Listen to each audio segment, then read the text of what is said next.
Dans cette vidéo, je vais vous présenter comment animer un atelier clé en main en primaire avec le parcours numérique sur le cyberharcèlement de notre programme Vincelou Stop la violence. Pour y accéder, il vous suffit de vous rendre sur le site Internet sans crainte, d'aller dans la rubrique ressources, de choisir le programme Vincelou, puis de sélectionner le parcours cyberharcèlement.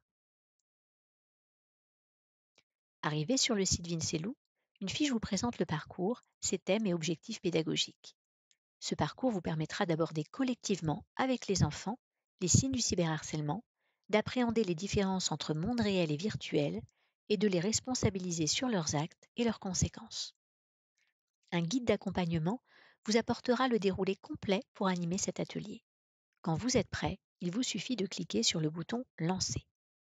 Le parcours se déroule en plusieurs étapes pour vous guider et amener les enfants à débattre et construire leurs propres apprentissages. La première étape d'introduction pose la problématique et lance le débat.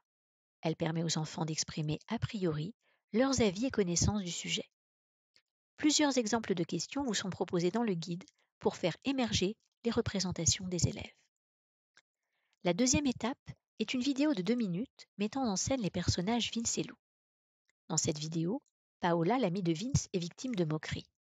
Un montage a été fait à partir de sa photo et d'une image d'autruche. Mais personne ne sait qui est l'auteur de ce montage. On va donc suivre Vince dans son enquête pour mettre fin. La troisième étape de décryptage va permettre à travers 5 questions de s'assurer de la bonne compréhension de la vidéo et de faire s'exprimer les enfants sur la situation vécue par les personnages pour identifier le harcèlement et les bons comportements qu'il aurait fallu adopter.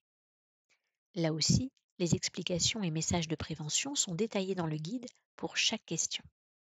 L'étape 4 va permettre de formuler les messages clés, ce qu'il est important que les élèves retiennent de cette séance. Enfin, l'étape 5 est une activité de réinvestissement des connaissances qui peut se faire dans la continuité de la séance ou sur un autre temps, en individuel ou en collectif. Il s'agit d'un atelier de bande dessinée avec les personnages de la série. Nous proposons par exemple que les enfants imaginent une scénette où l'un de leurs amis est victime de cyberharcèlement. Que lui conseillerait-il de faire?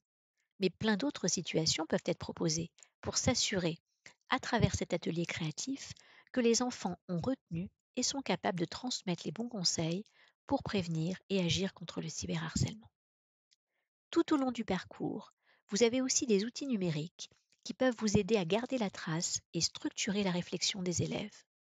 La carte mentale peut être utilisée par exemple pour construire les définitions et messages à retenir. Un bloc-notes peut vous permettre de garder une trace de la réflexion des élèves tout au long du parcours. Ce parcours cyberharcèlement vous permet donc en 1h30 d'aborder la thématique de manière complète et structurée avec des enfants de cycle 3.